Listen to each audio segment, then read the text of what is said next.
3 date നേരത്തെ announce ചെയ്തിരുന്നു March 19. പക്ഷേ പലയിടത്തും റൂമേഴ്സ്, വളരെ സ്ട്രോങ് റൂമേഴ്സ് ഉണ്ടായിരുന്നു. കാരണം ഇപ്പോഴും ഇറാൻ ഇസ്രായേൽ പ്രശ്നങ്ങൾ, യുദ്ധങ്ങളും ഒക്കെ നടന്നുകൊണ്ടിരിക്കുന്നതുകൊണ്ട് GCCയിൽ നമുക്ക് കിട്ടുന്നൊരു കളക്ഷൻ എന്ന് പറയുന്നത് ഗംഭീര കളക്ഷനാണ്.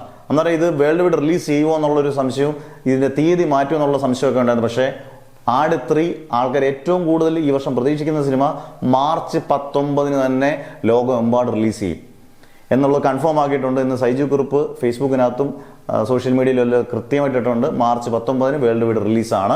എല്ലാവരും കാത്തിരിക്കുന്ന ഒരു സിനിമയാണ്. കാരണം അതിൻ്റെ ആടിൻ്റെ ആദ്യത്തെ പാർട്ടാണെങ്കിലും രണ്ടാമത്തെ പാർട്ടാണെങ്കിലും നമ്മൾ ഒരുപാട് ചിരിപ്പിച്ചതാണ്. ഈ ക്യാരക്ടേഴ്സിനെ കാണുമ്പോൾ തന്നെ നമുക്ക് ചിരി വരികയും ചെയ്യും. എനിക്കൊന്ന് ജയസൂര്യക്കാട്ടിൽ കൂടുതൽ ഷാജി പാപ്പൻ എന്ന് പറയുന്ന ക്യാരക്ടർ നേടിയ ഓളം ചെറുതൊന്നുമല്ല. ജയസൂര്യക്ക് ഒരുപാട് മൈലേജ് കിട്ടിയ ഒരു ക്യാരക്ടറാണ്. അതുകൊണ്ട് തന്നെ ഈ സിനിമ ഒരു ഗംഭീര വിജയമാകാൻ ചാൻസ് കൂടുതലാണ്. കാരണം ഇവർ മാറ്റുന്നില്ല. ടോക്സിക് പോലുള്ള സിനിമ പോലും മാറ്റിയപ്പം ദുരന്തർ GCC ഇല്ലാത്തതുകൊണ്ട് അവർ കൃത്യം March 19 റിലീസ് ചെയ്തു. വേണമെങ്കിൽ ആട് 3 വേണമെങ്കിൽ മാറ്റാം. പക്ഷേ അവർ അത്രയ്ക്ക് പ്രതീക്ഷ ഉണ്ടായിരിക്കും ഈ സിനിമയെക്കുറിച്ച്. എന്തായാലും ഒരു ഗംഭീര വിജയമാകട്ടെ. വിജയ് ബാബു ഒരുക്കുന്ന ഒരു ബിഗ് ബഡ്ജറ്റ് പടമാണ്. കാവ്യ ഫിലിംസോട് ഒരുക്കുന്നതാണ്. മിഥുൻ മാനുവൽ തോമസ് കഥ, തിരക്കഥ, സംഭാഷണം. അദ്ദേഹത്തിന് ഈ സംബന്ധിച്ച് ഇതൊരു ഗംഭീര വിജയമാകേണ്ട ചിത്രമാണ്. ഒരു ആട് 3 ഒരു ഗംഭീര വിജയമാകട്ടെ. March 19 നമുക്ക് തിയേറ്ററിൽ കാണാം. അടിപൊളി ചിത്രമായിരിക്കട്ടെ എന്ന് നമുക്ക് ആശംസിക്കാം.